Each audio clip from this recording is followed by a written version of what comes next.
Hi hello नमस्कार, कैसे हैं आप। स्वागत है आप सभी का आरपी गुरुकुल की यूट्यूब चैनल पर। मेरा नाम है हिमांशु और आज हम इस वीडियो में वही फेमस टॉपिक आपके सामने लेकर आए हैं जिसका नाम है फेमस इंडियन म्यूजिशियन और उनके इंस्ट्रूमेंट्स के बारे में। इससे पहले हम लोगों ने पार्ट वन बनाया था जहां पर हमने कुछ म्यूजिशियन और उनके इंस्ट्रूमेंट्स के बारे में जाना था। तो आज हम इस वीडियो में कुछ बचे हुए इंस्ट्रूमेंट्स और उनके कुछ म्यूजिशियन हैं जो उनके बारे में हम लोग जानेंगे। तो चलिए हम लोग स्टार्ट करते हैं आज के सेशन को। और आज के सेशन का सबसे पहला इंस्ट्रूमेंट्स है, जी हाँ, बांसुरी, यानी जिसको हम लोग फ्लूट कहते हैं। फ्लूट में आपने यहाँ पर जाना पहचाना एक नाम सुना होगा जिनका नाम है हरिप्रसाद चौरसिया जी। जी, हरिप्रसाद चौरसिया जी ये एक बहुत मशहूर संगीतकार हैं और इन्होंने बांसुरी के जरिए संगीत जगत में काफी अहम योगदान दिया है। ये हिंदुस्तानी क्लासिकल ट्रेडिशन से बिलोंग करते हैं।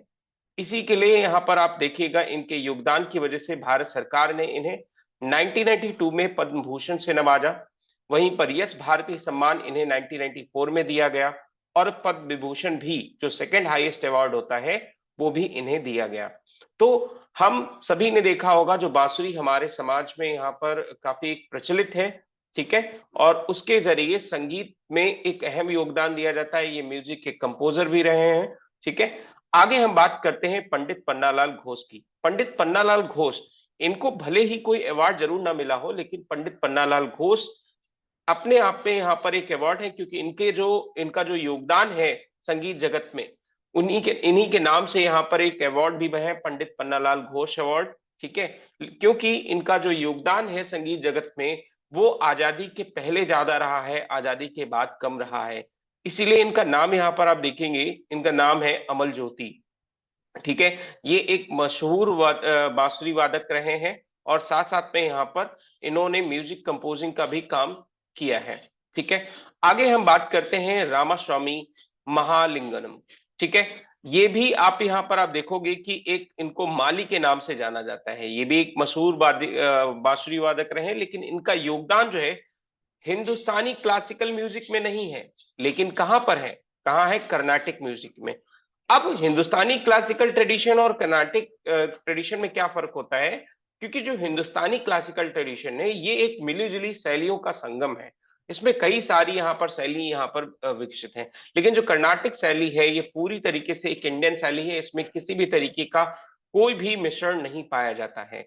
अब हम बात करते हैं यहाँ पर बांसुरी के जो मशहूर संगीतकार हैं उनके बारे में, और उनको याद करने की जो ट्रिक है उसको हम कैसे याद करेंगे अगर हम ये समझें।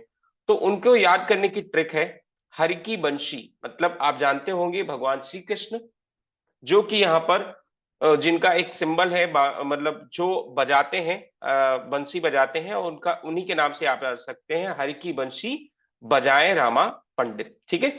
जो इसके नाम से आप बहुत ही अच्छे शॉर्ट ट्रिक से आप याद कर सकते हैं। जो मशहूर बांसुरी वादक ने है, वादन करता है, उनके नाम को आप बहुत अच्छे से यहाँ पर याद कर सकते हैं और अपने एग्जाम में अच्छे मार्क्स ला सकते हैं। तो चलिए अब हम यहाँ पर बात करते हैं अगले यहाँ पर म्यूजिशियन के बारे में। जो अगले यहाँ पर इंस्ट्रूमेंट्स है, जो अगला इंस्ट्रूमेंट्स है वो है तबला। अब तबले के रूप में आज के जगत में अगर हम यहाँ पर नाम लें कि आज सबसे मशहूर तबला कौन बजाता है, तो एक फेमस नाम आता है जाकिर हुसैन का। लेकिन जाकिर हुसैन से पहले यहाँ पर आप देखोगे मशहूर तबला वादन का काम यहाँ पर उस्ताद आला रखा कुरैशी करते हैं। आला रखा कुरैशी ये एक हिंदुस्तानी क्लासिकल म्यूजिक में अपना अहम योगदान देते हैं और ये एक मशहूर तबला प्लेयर माने जाते हैं। इसीलिए यहाँ पर आप देखोगे पद्मश्री इन्हें 1977 में दिया गया, संगीत नाटक अकेडमी 1982 में दिया गया। इनका योगदान इतना अतुलनीय है क्योंकि इनकी वजह से संगीत जगत को और भी सारे यहाँ पर म्यूजिशियन मिले, ठीक है। और उनमें थे एक जाकिर हुसैन। जाकिर हुसैन साहब ये कौन है, ये जाकिर हुसैन साहब ये अल्लाह रखा के यहाँ पर बड़े सन है, यानी बड़े लड़के हैं। तो यहाँ पर आप देखेंगे कि ये जो जाकिर हुसैन साहब हैं ये इंडियन तबला प्लेयर हैं, म्यूजिक कंपोजर हैं, आपके यहाँ प्रिकॉशनिस्ट हैं, आप म्यूजिक प्रोड्यूसर हैं, फिल्म एक्ट्रेस हैं, काफी सारी इनमें कलाओं का एक संगम है। और जिसको यहाँ पर भारत सरकार भली भांति समझती है, जिसके लिए इन्हें काफी सारे अवार्ड मिले हैं। पद्मश्री 1988 में दिया गया, पद्म भूषण 2002 में दिया गया, पद्म विभूषण यहाँ पर दिया गया, 2023 में भी हाल ही में, ठीक है। तो संगीत नाटक एकेडमी अवार्ड भी इन्हें 1990s में मिला है। तो जाकिर हुसैन साहब तबला की धुन से संगीत को एक नई आवाज दी है इन्होंने। तो चलिए हम लोग यहाँ पर बात करते हैं एक नए म्यूजिशियन के बारे में जिनका नाम है पंडित किशन महाराज। पंडित किशन महाराज ये बनारस घराना से बिलोंग करते हैं। हिंदुस्तानी क्लासिकल म्यूजिक से इनका यहाँ पर ताल्लुक है। और वहीं पर आप देखेंगे कि पद्मश्री 1973 में इन्हें दिया गया। वहीं पर सेकंड हाईएस्ट अवार्ड जो पद्म विभूषण है 2002 में इन्हें इससे सम्मानित किया गया। ये है आपके यहाँ पर पंडित किशन महाराज। अब हम बात करते हैं पंडित जगन प्रकाश घोष, ठीक है।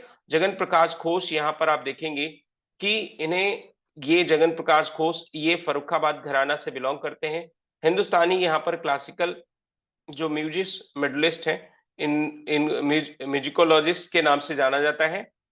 साथ साथ में जो पद्म भूषण है 1984 में इन्हें दिया गया, जिसकी वजह से इन्हें कहा जाता है एक मशहूर तबला प्लेयर के रूप में इन्हें जाना जाता है। अब इन सबको हम याद कैसे करेंगे, कैसे याद करने की हमारी कोई ट्रिक है? बिल्कुल है भाई। यहाँ पर ट्रिक क्या है? आला जाकिर कृष्ण प्रकाश, ठीक है। आला जाकिर कृष्ण प्रकाश, ये यहाँ पर इससे याद कर सकते हैं आप यहाँ पर इसको, ट्रिक को। अब आप भी म्यूजिशियन तो रहे हैं, अब आप गौर करिए, आप म्यूजिशियन रहे हैं या नहीं रहे हैं? आप भी म्यूजिशियन रहे हैं, बिल्कुल।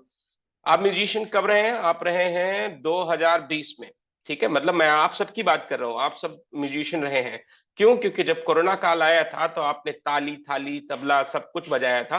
तो आप भी बहुत ही अच्छे तबला प्लेयर हैं, माने जाते हैं। और मोदी जी ने आपको एक अवसर दिया कि आप तबला प्लेयर बनिए, आपने थाली प्लेयर बने, आप चम्मच प्लेयर बने, आप जो कुछ भी बजाने को मिला आप सब बजाए। खैर, आपका नाम कहीं नहीं है, लेकिन आपका योगदान बहुत बड़ा है। तो चलिए हम लोग यहाँ पर आगे बढ़ते हैं और आगे हम लोग यहाँ पर बात करते हैं अनदर म्यूजिकल इंस्ट्रूमेंट्स के बारे में। तो आप आरपी गुरुकुल के यूट्यूब चैनल को सब्सक्राइब करते रहिए, अपने दोस्तों के साथ शेयर करते रहिए, ताकि और भी लोग यहाँ पर इससे जुड़ सकें। वाह वाह। अगला नाम है यहाँ पर शहनाई। शहनाई यहाँ पर आप देखेंगे एक मशहूर म्यूजिकल इंस्ट्रूमेंट्स है। और शहनाई का जैसे ही हम नाम लेते हैं, हमारे सामने एक नया नाम यहाँ पर जुड़ता है, और वो है आपका यहाँ पर उस्ताद बिस्मिल्लाह खां, ठीक है। उस्ताद बिस्मिल्लाह खां ये एक नाम ऐसा है जो भारतीय संगीत क्षेत्र में बहुत ही गर्व से लिया जाता है।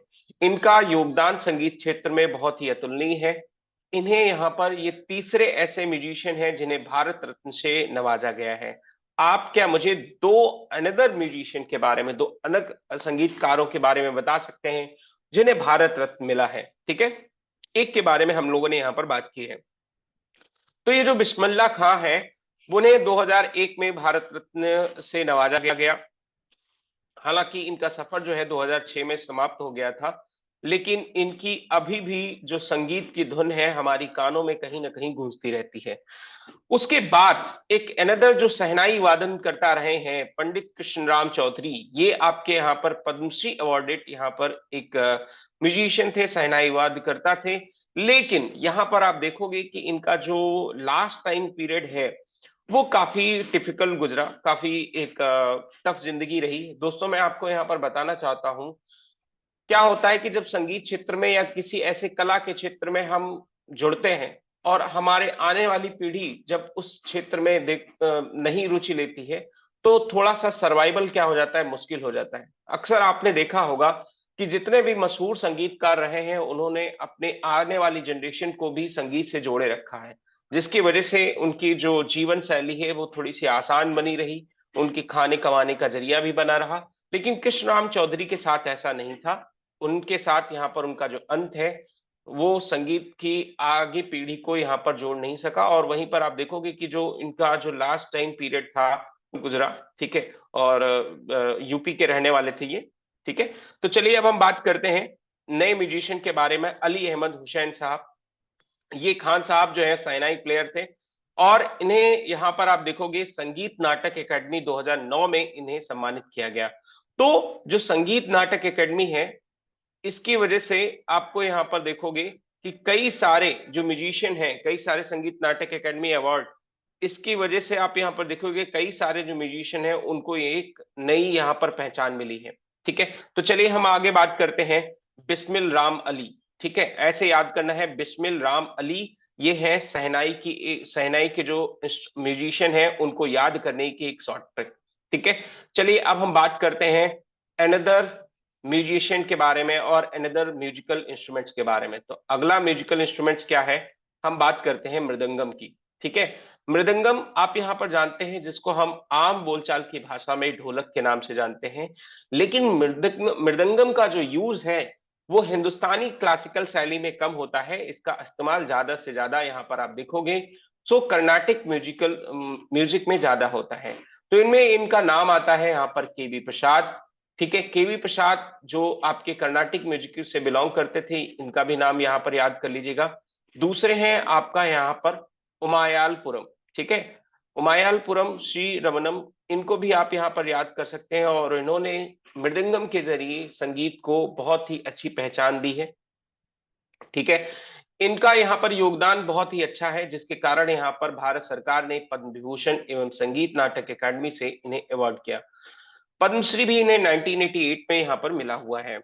अब हम बात करते हैं यहाँ पर, यह है आपका जो श्री श्री मुशम्मम वी राजा राव। ठीक है, सो श्री मुशम्मम वी राजा राव ये संगीत नाटक एकेडमी के अवार्डेड 2010 में। इन्हें काफी ज्यादा यहाँ पर मृदंगम के जरिए संगीत जगत में इनका योगदान काफी ज्यादा माना जाता है।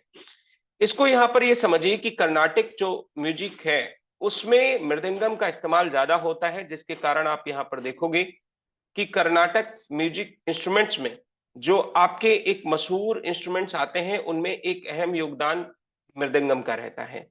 ठीक है, अब आगे हम बात करते हैं T Palghat T S Mani Iyer की। ठीक है, और ये है आपका यहाँ पर कर्नाटिक म्यूजिक से ये भी बिलोंग करते हैं। इन्हें भी यहाँ पर पद्म भूषण संगीत नाटक एकेडमी से अवार्ड मिल चुका है। तो इस शैली को हम लोग यहाँ पर कैसे जानते हैं, अब यहाँ पर आप फोटो में इनके पिक्चर्स में कैसे आप समझ सकते हैं, तो पिक्चर्स में आप यहाँ पर समझ सकते हैं। ये है केवी प्रसाद। ठीक है, ये है श्री मुशन्नम वी राजा राव। ठीक है, फिर आपका यहाँ पर यह है ये उमायालपुरम है। ठीक है, और उसके बाद है ये पालघाट टी एस मनी अय्यर। ठीक है, ऐसे आप यहाँ पर याद कर सकते हैं। अब हम बात करते हैं अनदर जो म्यूजिक इंस्ट्रूमेंट्स है उसके बारे में। वायलिन, ये आपके मॉडर्न जमाने का सबसे एक मॉडर्न इंस्ट्रूमेंट माना जाता है। वेस्टर्न कल्चर में इसका काफी ज्यादा इस्तेमाल होता है, लेकिन हाँ कर्नाटिक म्यूजिक में भी इसका काफी ज्यादा योगदान है वायलिन का। तो इनमें आप यहाँ पर याद कर सकते हैं एक नए नाम के तौर पे M S Gopalakrishnan. M S Gopalakrishnan Carnatic music में इनका अहम योगदान है, जिस योगदान के जरिए भारत सरकार ने पद्म भूषण पद्मश्री संगीत नाटक अकादमी अवार्ड यहाँ पर दिया है। ठीक है, अब हम बात करते हैं नए म्यूजिशियन के बारे में जिनका नाम है एन राजम। एन राजम यहाँ पर आप देखोगे ये है एन राजम, और ये बनारस हिंदू यूनिवर्सिटी से बिलोंग करती हैं। ये हिंदुस्तानी क्लासिकल म्यूजिक में इनका काफी ज्यादा यहाँ पर नाम है। ये एक म्यूजिक प्रोफेसर भी हैं बनारस हिंदू यूनिवर्सिटी में, और यहाँ पर आप देखोगे कि इन्हें पद्मश्री पद्म भूषण से नवाजा गया है। संगीत नाटक अकादमी अवार्ड भी इन्हें यहाँ पर दिया गया है। आगे हम बात करते हैं नगाई मुरलीधरन। ठीक है, ये भी आपके कर्नाटिक म्यूजिशियन हैं, और इन्हें कर्नाटिक म्यूजिक में इन्होंने काफी ज्यादा योगदान दिया है। फोर्थ है आपके मोहन चंद्रशेखरन। मोहन चंद्रशेखरन एक कर्नाटिक क्लासिकल वायलिनिस्ट है, और यहाँ पर एक कलकत्ता में इनका जन्म हुआ। लेकिन यहाँ पर आप देखोगे इन्होंने वायलिन के जरिए संगीत जगत को एक नई आवाज दी, जिसमें आप देखोगे कि संगीत नाटक अकेडमी से भी इन्हें यहाँ पर अवार्ड मिला हुआ है, फेलोशिप। अब यहाँ पर देखोगे जो अनदर म्यूजिशियन है जो वायलिन के, जिनके हैं वीजी जोग, लाला गुडी, जयाराम। ठीक है, तो आप ऐसे याद कर सकते हैं, इसके ट्रिक को याद कर सकते हैं। एम एस वीजी वायलिन राजा राम नगई मोहनलाल। ठीक है, तो राजा राम नगई मोहनलाल, ऐसे ये ट्रिक को याद कर सकते हैं, और ये वायलिन का नाम याद कर सकते हैं एम एस वीजी वायलिन। ठीक है, सो इससे आपको यहाँ पर ट्रिक आसान हो सकती है। दोस्तों ट्रिक कैसी लग रही है कमेंट सेक्शन में जरूर बताइए, इससे आपको यहाँ पर ज्यादा हेल्प मिल रही है नहीं मिल रही है, आप मुझे बताइए, और मैं भी यहाँ पर कोशिश करूंगा कि आपके लिए काफी अच्छी से अच्छी ट्रिक यहाँ पर आपको बना सकूं। आगे हम बात करते हैं अनदर जो म्यूजिक इंस्ट्रूमेंट्स है जिसमें है रुद्र वीणा। हम लोगों ने याद होगा वीणा के बारे में पहले बात की थी, लेकिन यहाँ पर वीणा के बहुत सारे टाइप्स होते हैं, जिनमें एक यहाँ पर होती है रुद्र वीणा। रुद्र वीणा कैसी होती है, यहाँ पर आप देखोगे कि दो सेम साइज के यहाँ पर एक तरीके से जो एक आकार होता है वो दोनों तरफ होता है, और दोनों को हम बीच में रखकर यानी एक कंधे के ऊपर यहाँ पर रखकर हम बजाते हैं। तो इनमें यहाँ पर एक नाम आता है अशद अली खान साहब का। और अशद अली खान ये एक इंडियन म्यूजिशियन है जो आपके यहाँ पर रुद्र वीणा बजाते हैं। रुद्र वीणा बजाते हैं, और इनका योगदान जो है आप यहाँ पर देखोगे कि ध्रुपद स्टाइल में इनका काफी ज्यादा योगदान है। ध्रुपद स्टाइल शैली में इन्होंने काफी ज्यादा संगीत को एक नई आवाज दी है। अब यहाँ पर आप देखोगे कि इनके योगदान के जरिए ही भारत सरकार ने इन्हें पद्म भूषण 2008 में पद्म भूषण दिया, और साथ साथ में संगीत नाटक एकेडमी अवार्ड 1977 में यहाँ पर दिया गया। अब हम बात करते हैं नेक्स्ट म्यूजिक इंस्ट्रूमेंट्स के बारे में, और नेक्स्ट म्यूजिक इंस्ट्रूमेंट्स है मोहन वीणा। अब मोहन वीणा का नाम आप यहाँ पर याद कर सकते हैं विश्व मोहन भट्ट। तो मोहन से मोहन मिले, है ना, और राधा से राधा मिली, ठीक है, ऐसे मतलब कुछ ट्रिक बना सकते हैं आप। तो विश्व मोहन भट्ट आप यहाँ पर याद कर सकते हैं, professionally known as V V M Bhatt इनका नाम जाना जाता है। हिंदुस्तानी क्लासिकल म्यूजिक इंस्ट्रूमेंट्स हैं, और साथ साथ में यहाँ पर इन्हें मोहन बीना ये से स्लाइड गिटार के नाम से भी जानते हैं। संगीत नाटक एकेडमी अवार्ड यहाँ पर दिया गया, पद्मश्री, पद्म भूषण, और इन्हें जो बहुत मशहूर एक तरीके से इनका जो योगदान है वो ना सिर्फ और सिर्फ इंडियन म्यूजिशियन में है, बाकी इन्होंने अंतर्राष्ट्रीय क्षेत्र पर भी इन्होंने काफी ज्यादा संगीत को एक नई पहचान दी है। आगे हम बात करते हैं नए म्यूजिक इंस्ट्रूमेंट्स के बारे में, और कुछ नए म्यूजिक इंस्ट्रूमेंट्स हैं जिसे आप यहाँ पर याद कर सकते हैं इन्हें चित्रवीणा। ठीक है, तो चित्रवीणा के तौर पर जिनका नाम लिया जाता है आप याद कर सकते हैं नरसिम्हन रविकरण। ठीक है, नरसिम्हन रविकरण ये आपका एक ऐसी वीणा होती है जो रख कर बजाई जाती है, मतलब इसका हम अपने शरीर पर कोई भी इस्तेमाल, मतलब शरीर से इसका कोई टच नहीं होता है, सिर्फ हाथ से हम ये रखी होती है इस तरीके से, इस साइड में भी और इस साइड में भी। और इसको बजाने का जो काम है इसको करते हैं जो म्यूजिशियन, वो बैठकर यहाँ पर बजाते हैं। तो इनमें एक नाम आता है नरसिम्हन रविकरण का। नरसिम्हन रविकरण यहाँ पर आप देखेंगे कि इंडियन स्लाइड आपके एक तरीके से म्यूजिशियन है, और इन्होंने कर्नाटिक म्यूजिशियन के जरिए काफी ज्यादा यहाँ पर योगदान दिया है। अब यहाँ पर देखोगे कि इनका जो योगदान है वो म्यूजिक के क्षेत्र में तो रहा है, लेकिन इन्हें कोई ज्यादा यहाँ पर अवार्ड नहीं मिले हैं। तो इसका कोई खास कारण यहाँ पर आप देखोगे कि 2018 में इनके खिलाफ एक काफी ज्यादा केस आया था, और वो केस आया था मीटू का। मीटू एक मूवमेंट चला था, हैशटैग मीटू, और उसमें इनका काफी ज्यादा सेक्सुअल हरासमेंट के रूप में इनके ऊपर काफी ज्यादा आरोप लगे थे। तो जिसके बाद हालांकि जब जांच पड़ताल हुई तब इन्हें माना गया कि ये किसी भी तरीके से सेक्सुअल हरासमेंट में इन्वॉल्व नहीं थे, लेकिन उससे पहले इन पर काफी ज्यादा आरोप थे कि अपने स्टूडेंट्स और जो अपने जो सीखने वाले आते हैं उनको यहाँ पर सेक्सुअल हरास करते हैं। ठीक है, तो इस चीज के बारे में हम यहाँ पर समझते हैं। आगे हम बात करते हैं नेक्स्ट इंस्ट्रूमेंट्स के बारे में, और वो है आपका यहाँ पर ड्रम। ड्रम के जरिए जब हम बात करेंगे तो यहाँ पर एक नाम याद कर लीजिएगा, शिवमणि। अब शिवमणि मतलब ये ड्रम एक तरीके का आधुनिक इंस्ट्रूमेंट्स है, मतलब मॉडर्न टाइप का हम इंस्ट्रूमेंट्स मान सकते हैं। वेस्टर्न साइड में इसका काफी यूज होता है ऑर्केस्ट्रा वगैरह में, लेकिन शिवमणि साहब जो है इन्होंने काफी ज्यादा यहाँ पर ड्रम के जरिए संगीत जगत में एक नई पहचान बनाई है, और इसी के कारण यहाँ पर भारत सरकार ने इन्हें पद्मश्री से नवाजा है। आपको याद होगा कि जब पहली बार आईपीएल शुरू हुआ था 2008 में और 2010 में, जब आईपीएल यहाँ पर लगभग जो आईपीएल का एक तरीके से शुभारंभ हो रहा था, तो यहाँ पर उन्होंने एक ड्रम के जरिए काफी ज्यादा वहां पे देखा होगा आईपीएल में ड्रम जो है बजाए जाते हैं। सो उसमें इन्होंने काफी ज्यादा बढ़िया परफॉर्मेंस किया था। अनदर जो नाम है यहाँ पर याद कर सकते हैं दर्शन दोषी। ठीक है, नाथूलाल सोलंकी। ठीक है, इनका नाम यहाँ पर याद कर सकते हैं ड्रम की पहचान में आप यहाँ पर याद कर सकते हैं। तो कैसे ट्रिक याद करेंगे, शिवडर 16। ठीक है, शिवडर 16, डर मतलब होता है ड्रम, शिव मतलब शिवमणि, और 16 मतलब यहाँ पर आप याद कर सकते हैं शिव दर 16। दर मतलब दर्शन दोषी, और यहाँ पर नाथूलाल सोलंकी। ठीक है, इस तरीके से आप यहाँ पर याद कर सकते हैं। आगे हम बात करते हैं अनदर जो म्यूजिक इंस्ट्रूमेंट्स है उसके बारे में। सो आपने यहाँ पर जो बचे हुए म्यूजिक इंस्ट्रूमेंट्स हैं जिसमें आप यहाँ पर देखोगे जल तरंग। जल तरंग एक ऐसा इंस्ट्रूमेंट होता है जहां पर आप देखोगे कुछ प्यालियां होती हैं, जैसे चीनी मिट्टी के बर्तन होते हैं, और उनमें हम यहाँ पर पानी कुछ हाफ कुछ भरा हुआ इस तरीके से यहाँ पर रखते हैं, और जो कुछ लकड़ियां होती हैं जिनके जरिए हम यहाँ पर उसको बजाने का काम करते हैं। तो इनमें एक नाम आता है विदुषी शशिकला धनी। विदुषी शशिकला धनी ये एक इंडियन हिंदुस्तानी क्लासिकल जल तरंग आर्टिस्ट है, और इन्होंने यहाँ पर जल तरंग को काफी अच्छा यहाँ पर एक नई पहचान बनाई है। अब यहाँ पर देखोगे कि जो म्यूजिशियन है वो म्यूजिशियन आप यहाँ पर जल तरंग के रूप में और भी म्यूजिशियन जिसमें आप देखोगे अनायाम पट्टी, एम एस दंडपानी। ठीक है, तो कैसे याद करना है आपको यहाँ पर जल शशि पट्टी। ठीक है, जल शशि पट्टी, इसको इस तरीके से हम यहाँ पर समझ सकते हैं।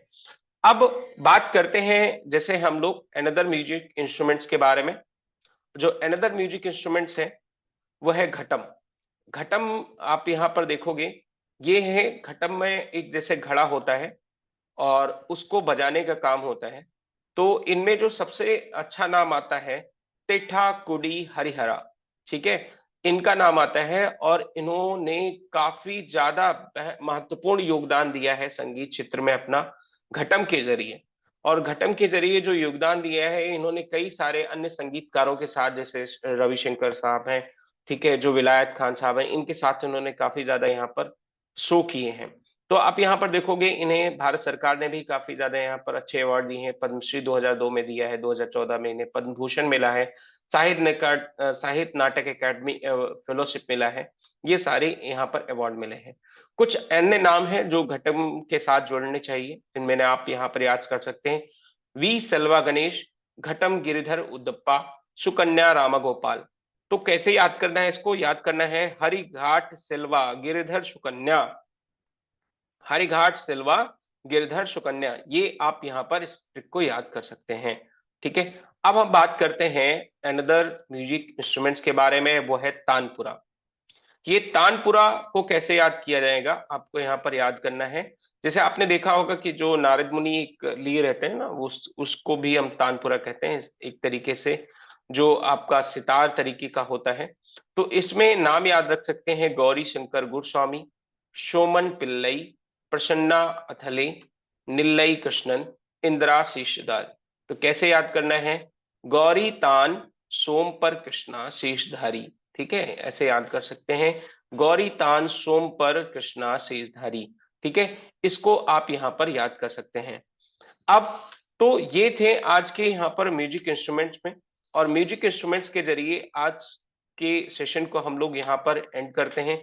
आज का सेशन दोस्तों कैसा लगा कमेंट सेक्शन में जरूर बताइएगा, अपने दोस्तों के साथ भी शेयर करिएगा, और अभी तक आपने चैनल को सब्सक्राइब नहीं किया है तो प्लीज सब्सक्राइब करिएगा। तब तक के लिए जय हिंद, जय भारत।